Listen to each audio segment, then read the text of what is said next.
we've all probably had that situation where we look at somebody and say, wow, that person is amazing. I could never get that good. They weren't always that good.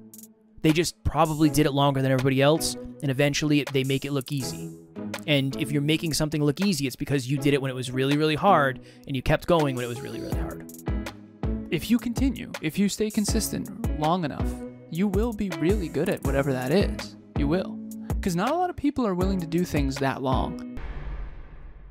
Next Level Nation, welcome back to another episode of Next Level University, where we teach you how to level up your life, your love, your health, and your wealth.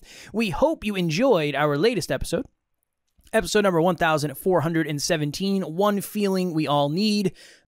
Excuse me. There was a lot of food talk in there. We talked about steak, we talked about potatoes, we talked about a bacon, egg, and cheese on a croissant. Many different things. So if you're hungry, go listen to that episode. If you're full, go listen to that episode. If you're hungry, maybe not. Maybe get full and then go listen to that episode. Today, for episode number 1418, if you're waiting for perfect, you'll be waiting forever. Mm-hmm. Flashback. A few years ago, Alan and I went to California to attend a Brendan Burchard event. And when we went out there, we said, okay, well, before we went out there, we said, we know some people out there. So Dr. Nikki Starr, Brant Pinvidic, Kim and Spike Spencer, Anthony Trucks, David Meltzer. Am I missing anyone? 5. I think that was it. I think that was it as well. Yeah. We are going to set up interviews. We're going to interview people while we're out there. We've had many of these people on the show already. A lot of them live in California. Anthony Trucks is going to be speaking at the event. Let's see what we can do. So we go out there, and the first half of the trip, I think we were out there for maybe a week, maybe 5 to 7 days. The first half of the trip, we were in Malibu, and we were interviewing Dr. Nikki and some other people. Then we went, for the last half of the trip, we went to, where was the event? Santa Monica? San Diego. And we went to Brendan Burchard's event. Day 1 happens. Then on day 2, did Anthony speak? Or Kev, I'm going to need you to get it together with this story. Can't all that. Don't worry about that. Don't worry about those details. So we go to Brendan Burchard event, and Anthony Trucks, one of our mentors at the time, he's a friend now, he was speaking the next day. And he agreed to come up to our hotel room. We were going to interview him. And we said, Anthony, before this interview, we got to get some food, man. And he's like, yeah, no, I'm in. Where are you guys going? We said, we're going to go to In-N-Out Burger. We're East Coast boys. There's no In-N-Out. We got to get In-N-Out. He's like, I'm going to show you guys something. And we said, sure, man, whatever. Hop in the back. I'm going to take us to In-N-Out. So Anthony Trucks is in the back seat. We drive to In-N-Out Burger. And we're sitting in the drive-thru. It's very busy at all times at In-N-Out Burger. If you go, you know. And Anthony's in the back on his cell phone working on his presentation that he's going to give in front of 3,000 people the next day on his cell phone. And I remember thinking to myself, I could never get to that point. And if I was as good of a speaker as Anthony, I wouldn't really need to prep that much either because he's a really, really good speaker. And then he said, hey, whose drawers are these? And we turn around and he's holding a pair of Alan's underwear. And I was like, oh, those are mine. They're clean though. And it was weird. It was a very strange night. Anthony gets his Flying Dutchman, which I think is 3 or 4 patties, no bun, just meat and cheese. We go back to the hotel. We eat. We interview Anthony. The next day, he gets on stage and he absolutely crushes it. He got a standing ovation. He was probably the best speaker there. Yeah, he was the only one to get a standing ovation like that. And there were some really good speakers there. Yeah, we were right in the front row. He crushed it. That was good.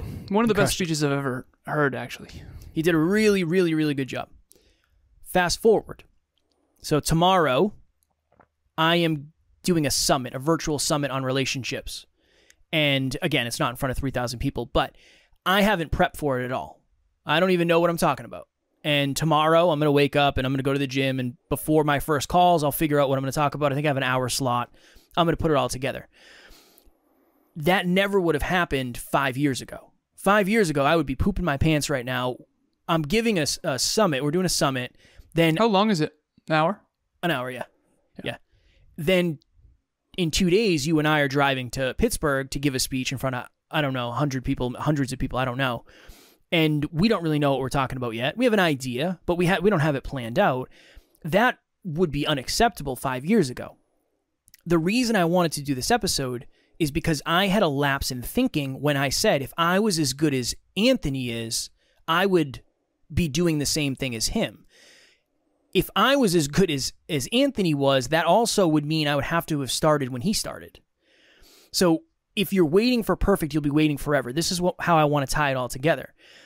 In the beginning, I can't imagine not prepping days and days and days for something like that.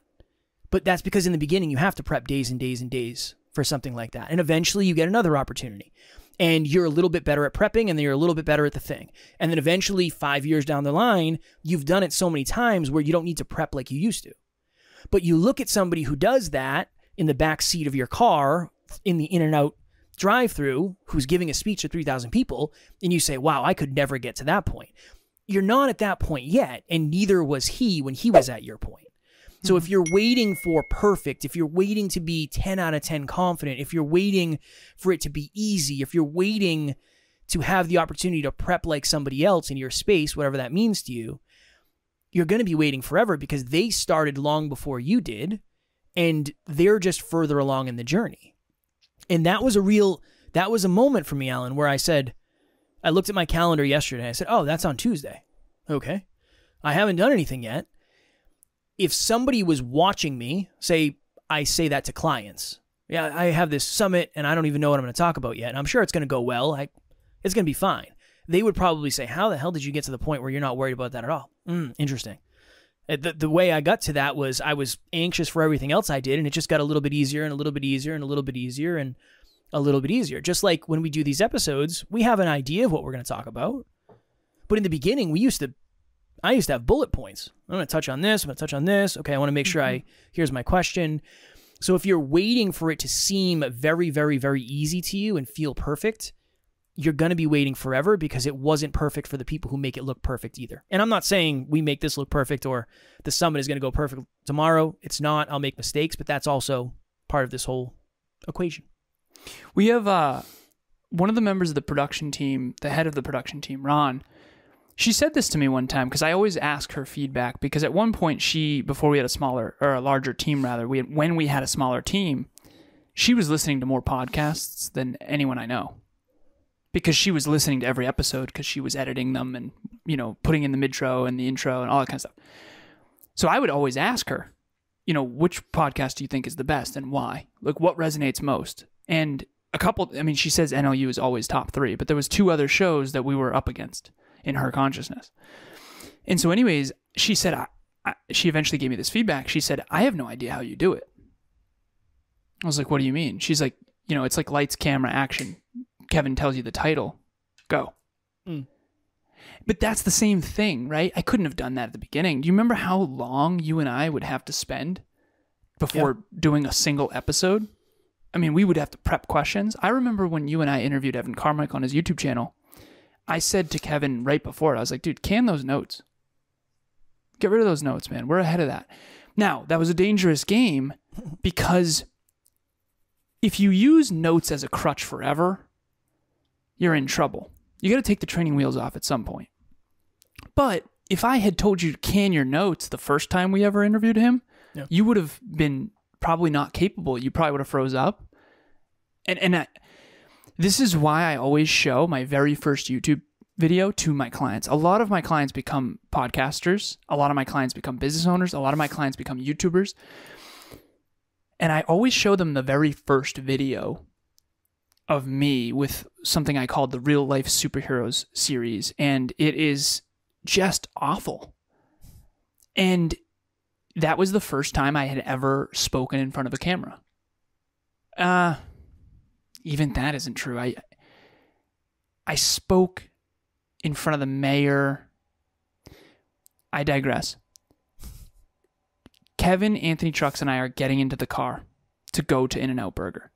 I don't know if you remember this part, Kev, but I asked him, how many speeches do you think you've done in your life? And he said, I don't know, 250? And I was like, okay. 250 speeches. You better believe that his 250th speech in front of 3,000 people at a Brendon Burchard event is way better than his 4th speech. Yeah. And you better believe his 4th speech, he probably prepped more and bombed. And that's just the way it works with mastery. Everybody sucks at first. And that's why I show that first YouTube video. Yeah, I had done speeches in college and I had done some speaking in high school and I did college projects. I remember I spoke in front of the mayor and the 2 Massachusetts senators. That was nerve-wracking. That was super scary for me at the time. Now I really could do that without a ton of challenge. It would still be challenging for me to be and portray confidence because I think I still have a part of me that doesn't want to come off as arrogant. I definitely have a part of me that doesn't want to come off as arrogant. So that's a new challenge. And I also have a new standard for myself. But the reason I show that first YouTube video is so that my clients realize that I didn't start here either. That's why I tell our listeners and different people that I've coached on how to coach, I say, Kevin and I coached for free. Kevin's first client, shout out to Jenna, was free for like 3 months. Weekly coaching for free. My first client, Amy Diaz, shout out to Amy, OG Amy, she was free for a while before she started paying. Hi everyone, my name is Amanda. I am a dental hygienist and a mom of 2 teenagers. I was first introduced to Kevin and Alan about 3 years ago. So that led me to book a consultation with Alan, and I showed up to that call in the lowest spot that I have been at in my entire life. He is a good human that genuinely wants the best in your life, your future, your love, your relationships, your wealth, and you have the chance to be in the same room or on the same call or have these 2 in your life in any way, then you are blessed. So if you want to be a coach, you want to be a podcaster, you want to be a speaker, you want to be a trainer, you want to be a writer, you want to be an artist, you want to be a musician, you want to be a dancer, you want to be a rapper, you want to be an executive, you want to be an accountant. I don't care, whatever you want to be, just start doing it. That first YouTube video was so bad, and I kept going after that. And when you watch these videos, it's really hard to watch them.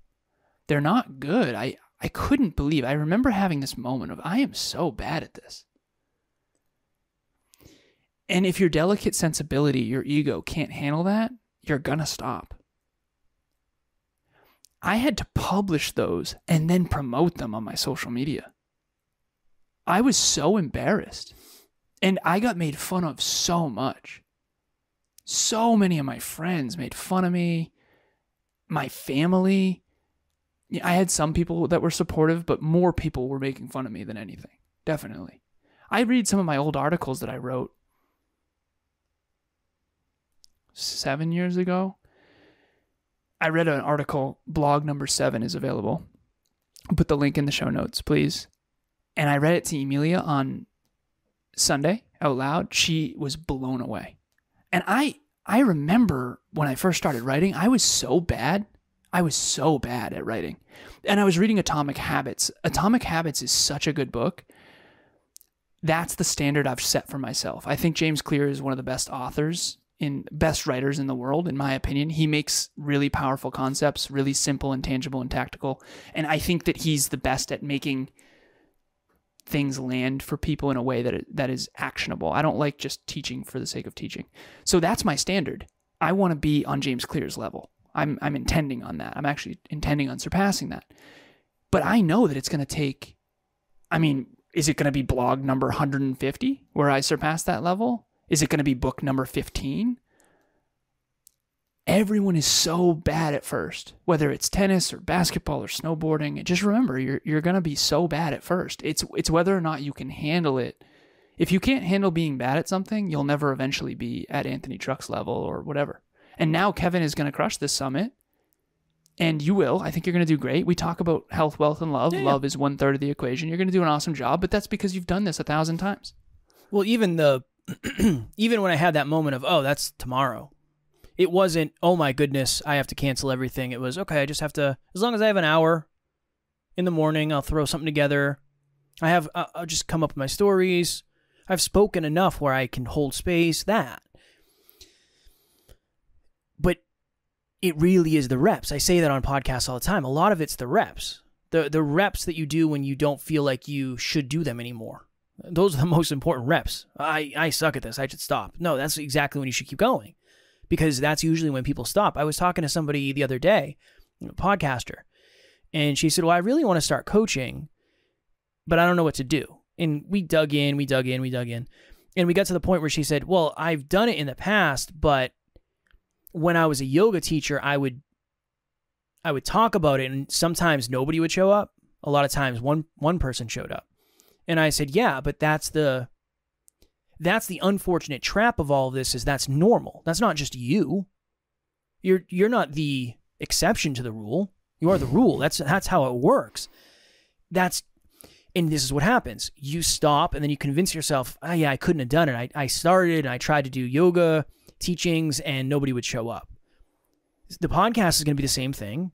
Your mindset coaching is going to be the same thing. Your dog shelter or your dog walking service, or it's going to be the same thing.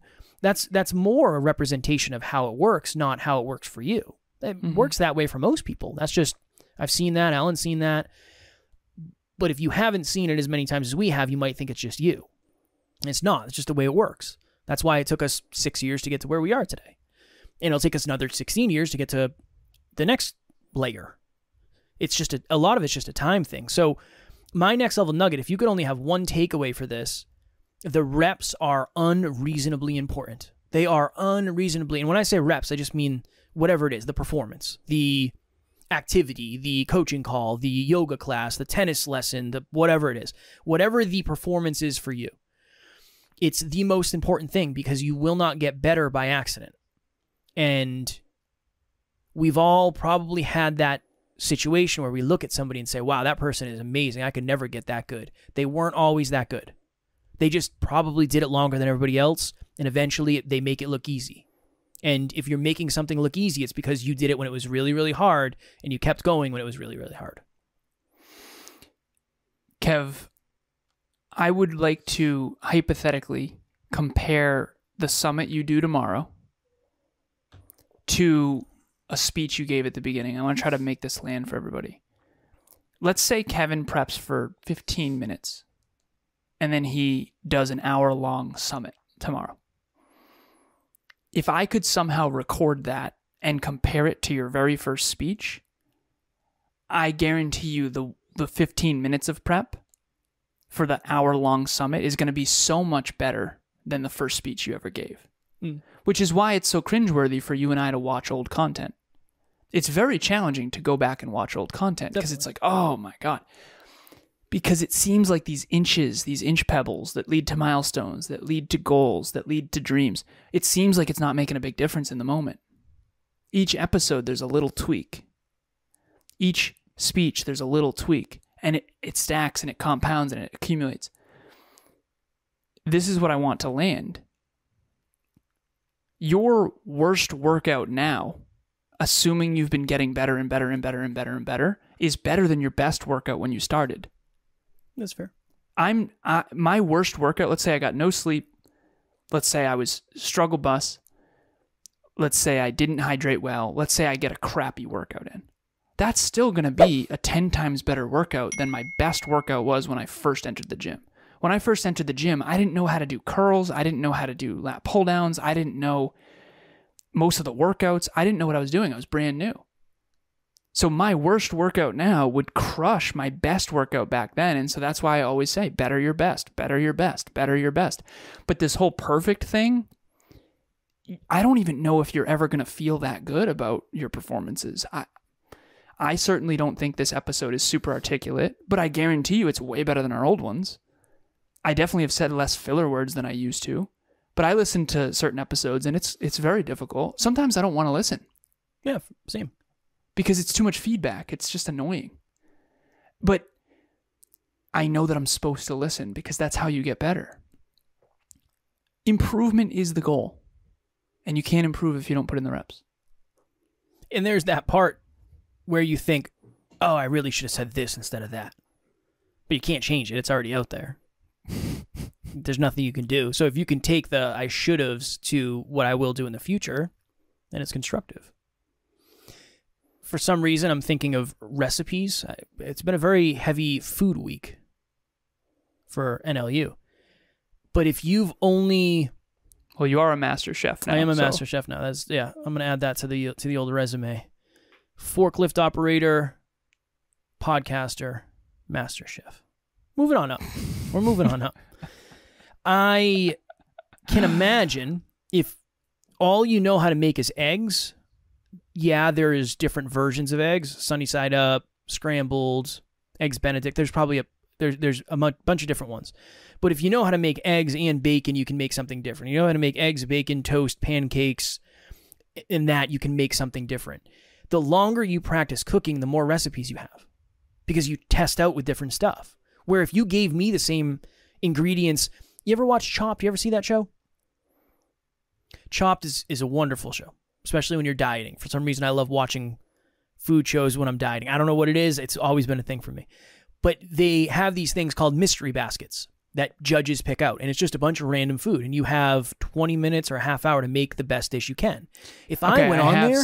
I know what you're talking about now. Yeah. If I went on there, I don't even know what this is. What even is this thing? I don't know how to cook it. I don't know how to cut it. I don't know what's safe to eat. It's a turnip. It's a turnip. You know? Cool. Let me fry this. Oh, my internet froze. Let me fry this turnip.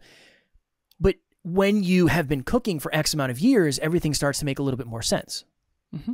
And that's exactly what I want to get to land in this episode. Did you give your next level nugget? Yeah. To make it concise,